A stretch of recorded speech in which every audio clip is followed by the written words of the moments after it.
ಇದು ಶಿಕ್ಷಣ ಸಚಿವರು ನೋಡಲೇಬೇಕಾದಂತಹ ಸ್ಟೋರಿ. ಹೆಸರಿಗಷ್ಟೇ ಸರ್ಕಾರಿ ಶಾಲೆ, ಸೌಲಭ್ಯ ಮಾತ್ರ ಮರೀಚಿಕೆ. ಆ ಜಿಲ್ಲೆಯ ನೂರಾರು ಶಾಲೆಗಳದ್ದು ಇದೇ ಪರಿಸ್ಥಿತಿ.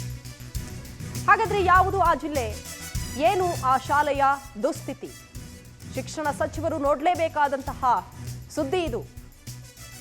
ಹೆಸರಿಗಷ್ಟೇ ಇಲ್ಲಿ ಸರ್ಕಾರಿ ಶಾಲೆಗಳು, ಆದರೆ ಆ ಶಾಲೆಗಳ ಪರಿಸ್ಥಿತಿ ನೋಡಿದ್ರೆ ನಿಜಕ್ಕೂ ಯಾವ ರೀತಿ ಇದೆ ಆ ಶಾಲೆಯ ಪರಿಸ್ಥಿತಿ ಅನ್ನೋದನ್ನ ಗಮನಿಸ್ತಾ ಹೋಗೋಣ.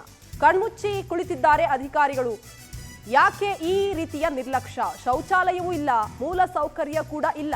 ಧಾರವಾಡದ ನೂರಾರು ಸರ್ಕಾರಿ ಶಾಲೆಗಳ ಪರಿಸ್ಥಿತಿ ಇದೇ ರೀತಿ ಇದೆ. ಬಡ ಮಕ್ಕಳ ಪರಿಸ್ಥಿತಿ ಯಾರಿಗೂ ಇಲ್ಲಿ ಕಾಣಿಸ್ತಾ ಇಲ್ವಾ? ಶಿಕ್ಷಣ ಇಲಾಖೆ ಅಧಿಕಾರಿಗಳು ಮೌನಕ್ಕೆ ಶರಣಾಗಿದ್ದಾರಾ? ಜನಪ್ರತಿನಿಧಿಗಳೇ ಸರ್ಕಾರಿ ಶಾಲೆ ಬಗ್ಗೆ ನಿರ್ಲಕ್ಷ್ಯ ಯಾಕೆ? ಒಂದು ಶಾಲೆಗೆ 2 ಶೌಚಾಲಯ, ಹೀಗಾಗಿ ಮಕ್ಕಳು ಪರದಾಡುವಂತಹ ಪರಿಸ್ಥಿತಿ ಇದೆ. ಜನಪ್ರತಿನಿಧಿಗಳು ಮಾತ್ರ ಕಂಡಿದ್ದು ಕಾಣದಂತೆ ಸುಮ್ಮನಿದ್ದಾರೆ. ನೂರಾರು ಶಾಲೆಗಳಲ್ಲಿ ಮೂಲ ಸೌಕರ್ಯವೇ ಇಲ್ಲ. ಇದು ಬಹುತೇಕ ಸರ್ಕಾರಿ ಶಾಲೆಗಳ ಪರಿಸ್ಥಿತಿ ಇದೇ ರೀತಿ ಇದೆ. ಇದು ಹುಬ್ಬಳ್ಳಿ ಧಾರವಾಡಕ್ಕೆ ಸೇರಿರುವಂತಹ ಶಾಲೆಯ ಪರಿಸ್ಥಿತಿ. ನೂರಾರು ಮಕ್ಕಳಿದ್ದಾರೆ, ಆದರೆ ಆ ಶಾಲೆಗೆ ಇರುವಂಥದ್ದು 2 ಶೌಚಾಲಯ, ಅದು ಕೂಡ ಸರಿಯಾದ ವ್ಯವಸ್ಥೆ ಇಲ್ಲದಂತಹ ಶೌಚಾಲಯ, ಮೂಲ ಸೌಕರ್ಯಗಳಿಲ್ಲ. ಈ ರೀತಿ ದುಸ್ಥಿತಿ ಬರೀ ಒಂದು ಶಾಲೆಯದ್ದು ಮಾತ್ರ ಅಲ್ಲ, ಬಹುತೇಕ ಹುಬ್ಬಳ್ಳಿ ಧಾರವಾಡದಲ್ಲಿ ಇರುವಂತಹ ಬಹುತೇಕ ಸರ್ಕಾರಿ ಶಾಲೆಗಳ ಪರಿಸ್ಥಿತಿ ಇದೇ ರೀತಿ ಇದೆ. ಈ ವಿಷಯ ಗೊತ್ತಿರುತ್ತೆ ಸಂಬಂಧಪಟ್ಟ ಅಧಿಕಾರಿಗಳಿಗೆ, ಆದರೂ ಕೂಡ ಇತ್ತ ಗಮನ ಹರಿಸೋಕೆ ಯಾರು ಕೂಡ ಮುಂದೆ ಬರ್ತಾ ಇಲ್ಲ. ನಿರ್ಲಕ್ಷ್ಯ ತೋರಲಾಗ್ತಾ ಇದೆ. ಅಧಿಕಾರಿಗಳಂತೂ ಕಣ್ಮುಚ್ಚಿ ಕುಳಿತಿದ್ದಾರೆ. ಮೂಲ ಸೌಕರ್ಯಗಳು ಇಲ್ಲದೆ ಆ ಶಾಲೆಯಲ್ಲಿ ಓದುವಂತಹ ಮಕ್ಕಳು ದಿನವೂ ಪರದಾಡುವಂತಹ ಪರಿಸ್ಥಿತಿ ನಿರ್ಮಾಣವಾಗಿದೆ. ಸರ್ಕಾರಿ ಶಾಲೆಯ ವ್ಯವಸ್ಥೆ ಕುರಿತಂತೆ ಹುಬ್ಬಳ್ಳಿಯ ನಮ್ಮ ಪ್ರತಿನಿಧಿ ರವಿಕುಮಾರ್ ಪ್ರತ್ಯಕ್ಷ ವರದಿಯನ್ನ ನೀಡಿದ್ದಾರೆ, ನೋಡೋಣ ಬನ್ನಿ. ಸರ್ಕಾರಿ ಕನ್ನಡ ಶಾಲೆಗಳ ಅಭಿವೃದ್ಧಿಯ ಬಗ್ಗೆ ಜೋರಾಗಿ ಮಾತಾಡುತ್ತಿರುವಂಥ ರಾಜ್ಯ ಸರ್ಕಾರ ಸರ್ಕಾರಿ ಶಾಲೆಗಳಲ್ಲಿನ ಶೌಚಾಲಯ ಸ್ಥಿತಿ ನಿಜಕ್ಕೂ ಹೇಳುತ್ತಿರುವುದು. ಪವರ್ ಟಿವಿಯ ರಿಯಾಲಿಟಿ ಚೆಕ್ನಲ್ಲಿ ಹುಬ್ಬಳ್ಳಿಯ ಗಣೇಶ್ ಪೇಟೆನಲ್ಲಿರುವಂಥ ಸರ್ಕಾರಿ ಶಾಲೆಯ ಪರಿಸ್ಥಿತಿ ಈಗ ನೀವು ನೋಡ್ತಾ ಇರ್ಬೋದು.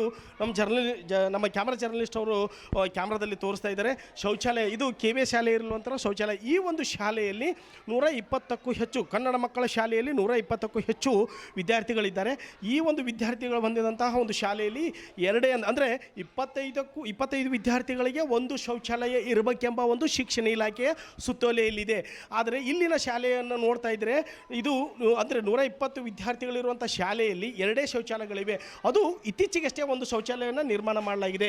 ಅಂದರೆ ಪ್ರತ್ಯೇಕವಾಗಿ ವಿದ್ಯಾರ್ಥಿಗಳಿಗೆ, ವಿದ್ಯಾರ್ಥಿನಿಯರಿಗೆ ಮತ್ತು ಶಾಲಾ ಸಿಬ್ಬಂದಿಗಳಿಗೆ ಈ ಒಂದು ಶೌಚಾಲಯ ಇರಬೇಕೆಂಬ ಒಂದು ನಿಯಮ, ರೂಲ್ಸ್ ಇದೆ. ಸ್ವಚ್ಛ ಭಾರತ ಅಭಿಯಾನದ ಯೋಜನೆ ಅಡಿಯಲ್ಲಿ ಸಾಕಷ್ಟು ಪ್ರಮಾಣದಲ್ಲಿ ಕೂಡ ಒಂದು ಅಂದರೆ ಲಕ್ಷ ರೂಪಾಯಿದಷ್ಟು ಅನುದಾನವನ್ನು ರಾಜ್ಯ ಸರ್ಕಾರ ನೀಡ್ತಾ ಇದೆ. ನೀಡಿದರೂ ಕೂಡ ಸಮರ್ಪಕವಾದಂಥ ಶೌಚಾಲಯಗಳು ಇಲ್ಲ. ಸದ್ಯ ಈಗ ನೀವು ಶಾಲೆಯ ಮುಖ್ಯೋಪಾಧ್ಯಾಯರು ಆ ಒಂದು ಶೌಚಾಲಯವನ್ನು ತೋರಿಸ್ತಾ ಇದ್ದಾರೆ. ಶೌಚಾಲಯ ಪರಿಸ್ಥಿತಿ ಯಾವ ರೀತಿಯಾಗಿದೆ ಅಂದರೆ ಸರಿಯಾದಂಥ ಒಂದು ಶಾಲೆಗಳಿಗೆ ನೆಪ ಮಾತ್ರಕ್ಕೆ ಹೆಸರಿಗೆ ಮಾತ್ರ ಶೌಚಾಲಯಗಳಿದ್ದು, ಶೌಚಾಲಯಗಳನ್ನು ಮೇಂಟೆನೆನ್ಸ್ಗೆ ಸರ್ಕಾರದಿಂದ ಅನುದಾನ ಬಂದರೂ ಸಹಿತ ಅವುಗಳ ನಿರ್ವಹಣೆಗೆ ಸರಿಯಾದಂಥ ಸಿಬ್ಬಂದಿಗಳಿಲ್ಲ. ಮತ್ತೊಂದು ಕಡೆ ಸಿಬ್ಬಂದಿಗಳು ಇಲ್ಲದಿರೋದು ಸಹಿತ ಶೌಚಾಲಯಗಳನ್ನು ಸರಿಯಾಗಿ ಇಲ್ಲ. ಇದು ಈ ಒಂದು ಪವರ್ ಟಿವಿಯ ಒಂದು ರಿಯಾಲಿಟಿ ಚೆಕ್ನಲ್ಲಿ ಕಂಡು ಬಂದಿದ್ದು. ಸದ್ಯ ಈ ಒಂದು ಶೌಚಾಲಯಗಳ ಸ್ಥಿತಿಗಳ ಕುರಿತು ನಮ್ಮ ಶಾಲಾ ಮುಖ್ಯೋಪಾಧ್ಯಾಯರು ಇದ್ದಾರೆ. ಬನ್ನಿ, ಅವರು ಏನು ಹೇಳ್ತಾರೆ ಕೇಳೋಣ. ಮೇಡಮ್, ಈಗ ಈ ಒಂದು ಸರ್ಕಾರಿ ಶಾಲೆಯಲ್ಲಿ ಎಷ್ಟು ವಿದ್ಯಾರ್ಥಿಗಳಿದ್ದಾರೆ, ಎಷ್ಟು ಶೌಚಾಲಯಗಳಿವೆ? ನಮ್ಮ ಶಾಲೆಯಲ್ಲಿ ಈಗ 3 ಅಂದರೆ ಶೌಚಾಲಯಗಳಿರುತ್ತವೆ. ಒಂದು ಸಾಮಾನ್ಯವಾದಂಥ ಒಂದು ಶೌಚಾಲಯ ಶಿಕ್ಷಕರಿಗೂ ಮತ್ತು ಜೆಂಟ್ಸಿಗೂ ಮತ್ತು ಲೇಡೀಸ್ ಟೀಚರಿಗೂ ಒಂದು ಅದ, ಮತ್ತು ಮಕ್ಕಳಿಗೆ 2 ಅವ. ಒಂದು ನಿರ್ಮಿತ ಕೇಂದ್ರದವ್ರು ಕಟ್ಟಿದ್ದು, ಒಂದು ಮೊದಲಿದ್ದು ಅದನ್ನು ದುರಸ್ತಿ ಮಾಡಿಸಿದ್ದೇವೆ. ಈಗ ಸದ್ಯ ಇರೋ 3 ಶೌಚಾಲಯಗಳು. ನಮಗೆ ಇನ್ನೂ ಒಂದು 2 ಶೌಚಾಲಯಗಳ ಅವಶ್ಯಕತೆ ಇರುತ್ತದೆ. ಮತ್ತು ಹಾಗೂ ನಮ್ಮ ಶಾಲೆಗೆ ಫಿಲ್ಟರ್, ಕುಡಿಯುವ ನೀರಿನ ಒಂದು ವ್ಯವಸ್ಥೆಯನ್ನು ತಾವುಗಳು ಮಾಡಿಕೊಡಬೇಕಾಗಿ ವಿನಂತಿ. ಇದು ನಿಜಕ್ಕೂ ಕೂಡ ಅಂದರೆ ಈ ಒಂದು ಮುಖ್ಯೋಪಾಧ್ಯಾಯರ ಮಾತುಗಳನ್ನು ಕೇಳ್ತಾ ಇದ್ದರೆ ನಿಜಕ್ಕೂ ಕೂಡ ಈ ಒಂದು ಸರ್ಕಾರಿ ಶಾಲೆಗಳಲ್ಲೆಲ್ಲ ಶೌಚಾಲಯಗಳ ಪರಿಸ್ಥಿತಿ ಈ ಒಂದು ಮಾತಿನಿಂದ ಕಂಡು ಬರ್ತಾ ಇದೆ. ಒಟ್ಟಾರೆಯಾಗಿ ಹೇಳೋದಾದರೆ ಪವರ್ ಟಿವಿಯ ಒಂದು ರಿಯಾಲಿಟಿ ಚೆಕ್ನಲ್ಲಿ ಸರ್ಕಾರಿ ಶಾಲೆಗಳಲ್ಲಿನ ಶೌಚಾಲಯಗಳ ಪರಿಸ್ಥಿತಿ ನಿಜಕ್ಕೂ ಹೇಳ್ತಿರೋದಾಗಿದೆ.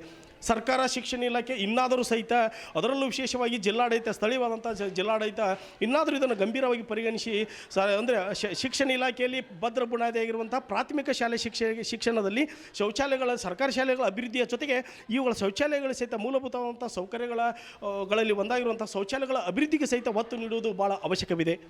ಇದಿಷ್ಟು ಈ ಒಂದು ಹುಬ್ಬಳ್ಳಿಯಲ್ಲಿನ ಸರ್ಕಾರಿ ಶಾಲೆ ಒಂದರಲ್ಲಿಂತ ಶೌಚಾಲಯದ ಒಂದು ಸ್ಥಿತಿಗತಿ. ಕ್ಯಾಮ್ರಾ ಜರ್ನಲಿಸ್ಟ್ ಮಹೇಶ್ ಜೊತೆ Ravikumar, power news, Hubballi.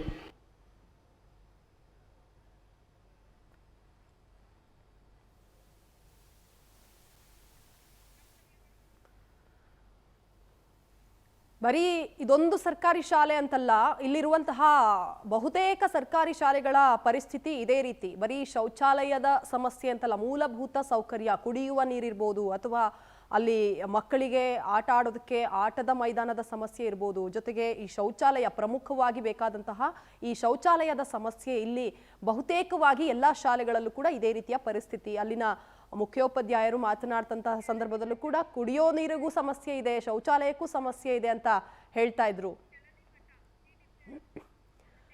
DDPI ಕೆಳದಿಮಠ ಅವರು ನಮಗೆ ಸಂಪರ್ಕಕ್ಕೆ ಸಿಕ್ಕಿದ್ದಾರೆ. ಸರ್ ನಮಸ್ತೆ. ಸರ್ ನಮಸ್ತೆ. ಧಾರವಾಡದ ಒಂದು ಸರ್ಕಾರಿ ಶಾಲೆಯಲ್ಲಿ ಬಹಳಷ್ಟು ಸಮಸ್ಯೆ ಇದೆ, ಅದರಲ್ಲೂ ಪ್ರಮುಖವಾಗಿ ಶೌಚಾಲಯದ ಸಮಸ್ಯೆ ನಿಮ್ಮ ಗಮನಕ್ಕೂ ಕೂಡ ಬಂದಿರಬಹುದು.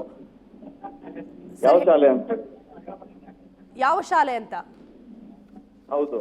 Okay sir. ಸರ್ ಅಲ್ಲಿ ಇರುವಂತಹ ಬಹುತೇಕ ಸರ್ಕಾರಿ ಶಾಲೆಗಳಲ್ಲೂ ಇದೇ ರೀತಿ ಪರಿಸ್ಥಿತಿ ಇದೆ ಅಂತ ಹೇಳಲಾಗ್ತಾ ಇದೆ ಸರ್. ಯಾವ ಶಾಲೆಗಳಲ್ಲಿ ಶೌಚಾಲಯ ಇದ್ದು ಕೊರತೆ ಇಲ್ಲ ಮೇಡಮ್. ಇಲ್ಲ ಶಾಲೆಗಳಲ್ಲಿ ಶೌಚಾಲಯಗಳದಾವ. ಓಕೆ. ಶೌಚಾಲಯ ಕುಡಿ ನೀರು ಈಗ ಧಾರವಾಡದಲ್ಲಿ ಅಲ್ಲಿರುವಂತಹ ಮುಖ್ಯೋಪಾಧ್ಯಾಯರೇ ನಮ್ಮ ಜೊತೆ ಮಾತನಾಡಿದಂತ ಸಂದರ್ಭದಲ್ಲಿ ಹೇಳಿದ್ದಾರೆ ಇನ್ನೂ 2 ಶೌಚಾಲಯದ ಅವಶ್ಯಕತೆ ಇದೆ ಅಂತ. ಬಹುತೇಕ ಎಲ್ಲಾ ಸರ್ಕಾರಿ ಶಾಲೆಗಳಲ್ಲೂ ಇದೆ ಸರ್. ಯಾವ್ದಾದ್ರೆ ಏನಿವಾಗ ಎಲ್ಲಾ ಸರ್ಕಾರಿ ಶಾಲೆಗಳಲ್ಲೂ ಇದೆ. ಪ್ರಾಬ್ಲಮ್ ಅಂತೂ ಇದೆಯಲ್ವಾ? ನೀವು ಇಲ್ಲ ಅಂತ ಹೇಳ್ತಾ ಇದ್ದೀರಾ. ಯಾವ ಗ್ಯಾರಂಟಿ ಮೇಲೆ ಹೇಳ್ತಾ ಇದ್ದೀರಾ ಪ್ರಾಬ್ಲಮ್ ಇಲ್ಲ ಅಂತ? ಕುಡಿಯೋ ನೀರಿನ ಸಮಸ್ಯೆ ಇದೆ. ಕುಡಿಯೋ ನೀರಿನ ಸಮಸ್ಯೆ ಯಾವುದು ಇಲ್ಲ ಮೇಡಮ್. ಹೇಗೆ ಹೇಳ್ತಿದ್ದೀರಾ? ನೀವು ನೋಡಿದೀರಾ, ಹೋಗಿದ್ದೀರಾ, ನೀವು ಎಲ್ಲ ಸರ್ಕಾರಿ ಶಾಲೆಗಳಿಗೆ ಹೋಗಿದ್ದೀರಾ? ಸರ್ಕಾರಿ ಶಾಲೆಗಳು ಎಲ್ಲ ಕುಡಿ ನೀರಿನ ವ್ಯವಸ್ಥೆ, ಶೌಚಾಲಯ ವ್ಯವಸ್ಥೆ ಎಲ್ಲ ಇದೆ. ಮತ್ತೆ ಅವ್ರು ಸುಳ್ಳು ಹೇಳ್ತಿದ್ದಾರೆ ಅಂತಾರಾ, ಅಥವಾ ನಾವು ಸುಳ್ಳು ಹೇಳ್ತಿದೀವಿ? ಸುಳ್ಳು ಹೇಳೋದಲ್ಲ. ಯಾವ ಶಾಲೆ ಅಂತ ಹೇಳಿದ್ರೆ ನಾನು ಹೇಳ್ತೇನೆ ಸರ್. ನೀವು ಈಗ ನಾವು ಹೇಳ್ತಾ ಇದೀವಿ ಅಂತಂದ್ರೆ ಸುಮ್ಮನೆ ಅಂತೂ ಹೇಳಿರಲ್ಲ ಅಲ್ವಾ ಸರ್? ನೀವು ಸ್ವಲ್ಪ ಹೌದಾ ಎಲ್ಲಿರ್ಬಹುದು ಅಂತಾದ್ರೂ ಕೇಳೋ ಒಂದು ಪ್ರಯತ್ನನೂ ಮಾಡದೆ ಎಲ್ಲಾ ಕಡೆ ಸರಿ ಇದೆ ಅಂತ ಅಂದ್ಬಿಟ್ರೆ ಹೇಗೆ? ಹೌದು, ಎಲ್ಲ ಕಡೆ ಸರಿ ಇದೆ. ಯಾವ್ದು ಏನ್ ಕೊರತೆ ಏನಂದ್ರೆ ಒಂದು ಮಕ್ಕಳ ಸಂಖ್ಯೆಗೆ ಅನುಗುಣವಾಗಿ ಶೌಚಾಲಯಗಳು. ಹುಬ್ಬಳ್ಳಿಯ ಗಣೇಶ್ ಪೇಟೆಯಲ್ಲಿರುವಂತಹ ಒಂದು ಸರ್ಕಾರಿ ಶಾಲೆಯಲ್ಲಿ ಈ ರೀತಿ ಸಮಸ್ಯೆ ಇದೆ. ಅಲ್ಲಿಗೆ ನಮ್ಮ ಪ್ರತಿನಿಧಿ ತೆರಳಿದ್ರು, ಅಲ್ಲಿ ಸಮಸ್ಯೆ ಏನಿದೆ ಅಂತ ಹೇಳಿದ್ದಾರೆ. ಇನ್ನೂ ಶೌಚಾಲಯ 2 ಇದೆ, ಅದರಲ್ಲೂ 1 ಸರಿ ಇಲ್ಲ, ಇನ್ನೂ 2 ಅವಶ್ಯಕತೆ ಇದೆ ಅಂತ ಹೇಳಿದ್ದಾರೆ. ನೀವು ನೋಡಿದ್ರೆ ಇಲ್ಲ, ಪ್ರಾಬ್ಲಮೇ ಇಲ್ಲ, ಎಲ್ಲ ಸರಿ ಇದೆ ಅಂತ ಹೇಳ್ತಾ ಇದ್ದೀರಾ. ಕುಡಿಯೋ ನೀರಿನ ಸಮಸ್ಯೆ ಇದೆಯಂತೆ. ನೋಡಿ, ಗಣೇಶ್ ಪೇಟೆಗೆ ಶೌಚಾಲಯ ಕಟ್ಟಕ್ಕೆ ಜಾಗ ಇಲ್ಲ. ನಾವು ಲಾಸ್ಟ್ ಇಯರ್ ಮತ್ತೆ ಇದೆ ಅಂತ ಹೇಳ್ಬಿಟ್ರಲ್ಲ ನೀವು. ಏನು ಪ್ರಾಬ್ಲಮೇ ಇಲ್ಲ ಅಂತ ಹೇಳ್ಬಿಟ್ರಲ್ಲ ಫಸ್ಟ್ಗೆ ನೀವು. ಈಗ ನಿಮಗೆ ಗೊತ್ತಿರುತ್ತಲ್ವಾ ಅಲ್ಲಿ ಯಾವ ಶಾಲೆ ಇದೆ, ಎಲ್ಲೆಲ್ಲಿ ಸಮಸ್ಯೆ ಇದೆ ಅಂತ ನಿಮಗೆ ಗೊತ್ತಿರುತ್ತಲ್ವಾ? ನೀವು ಸಮಸ್ಯೆನೇ ಇಲ್ಲ ಅಂತ ಅಂದ್ಬಿಟ್ರೆ ನಾವು ಸಮಸ್ಯೆನೇ ಇಲ್ಲ. ಮತ್ತೆ ಜಾಗ ಇಲ್ಲ ಅಂದ್ರೆ ಈಗ ಜಾಗ ಇಲ್ಲ, ಈಗ ಇದೆ ಜಾಗ ಇಲ್ಲ, ಸಮಸ್ಯೆ ಇಲ್ಲ. ಸರ್ ಏನ್ ಕ್ಲಾರಿಟಿ ಕೊಡಿ ಸರ್ ಫಸ್ಟ್. ಈಗ ಅಲ್ಲಿ ಶೌಚಾಲಯ ಬೇಕು. ಹೆಚ್ಚುವರಿ ಶೌಚಾಲಯ ಕೊಡ್ತಾ ಇದೀವಿ. ಯಾವಾಗ ಆಗುತ್ತೆ? ಹೆಚ್ಚುವರಿ ಶೌಚಾಲಯಗಳನ್ನು ಮಾಡ್ತೀವಿ ಈಗ. ಏನ್ ಹೇಳಿ? ತಗೊಂಡು ಯಾವಾಗ ಹೋಗ್ತೀರಿ ಆ ಶಾಲೆಗೆ? ಯಾವಾಗ ಹೋಗ್ತೀರಿ ಫಸ್ಟ್ ಹೇಳಿ. ಶಾಲೆಗೆ ಯಾವಾಗ ಭೇಟಿ ಕೊಡ್ತೀರಾ ಇಲ್ವಾ? ಅಥವಾ ಕೂತಲ್ಲೇ ಸಮಸ್ಯೆನೇ ಇಲ್ಲ ಅಂತ ಹೇಳ್ತಾ ಇರ್ತೀರಾ? ಏನು ಮುಂದೆ ಏನ್ ಸರ್? ಆ ಶಾಲೆಗೆ ಗಣೇಶ್ ಪೇಟೆಗೆ ಯಾವ ಶಾಲೆ? ಗಣೇಶ್ ಪೇಟೆ ಒಳಗೆ ಉರ್ದು ಶಾಲೆ, ಪ್ರೈಮರಿ ಸ್ಕೂಲ್, ಇದು ಕನ್ನಡ ಶಾಲೆಗಳದ. ಅದು ಯಾವ ಶಾಲೆ ಅಂತ ನೋಡುತ್ತೀರಿ ಈಗ. ಕೊಟ್ಟು ಅಂತ. ಓಕೆ, ಆದಷ್ಟು ಬೇಗ ಹೋಗಿ ಸರ್ ಶಾಲೆಗೆ. ಬರೀ ಗಣೇಶ್ ಪೇಟೆ ಅಂತಲ್ಲ, ಬಹುತೇಕ ಎಲ್ಲಾ ಶಾಲೆಗಳಲ್ಲೂ ಸಮಸ್ಯೆ ಇದೆ. ನೀವು ಸಂಬಂಧಪಟ್ಟ ಅಧಿಕಾರಿ ಆಗಿರೋದ್ರಿಂದ ಆದಷ್ಟು ಬೇಗ ಈ ರೀತಿ ಸಮಸ್ಯೆಗಳು ಇರುತ್ತೆ.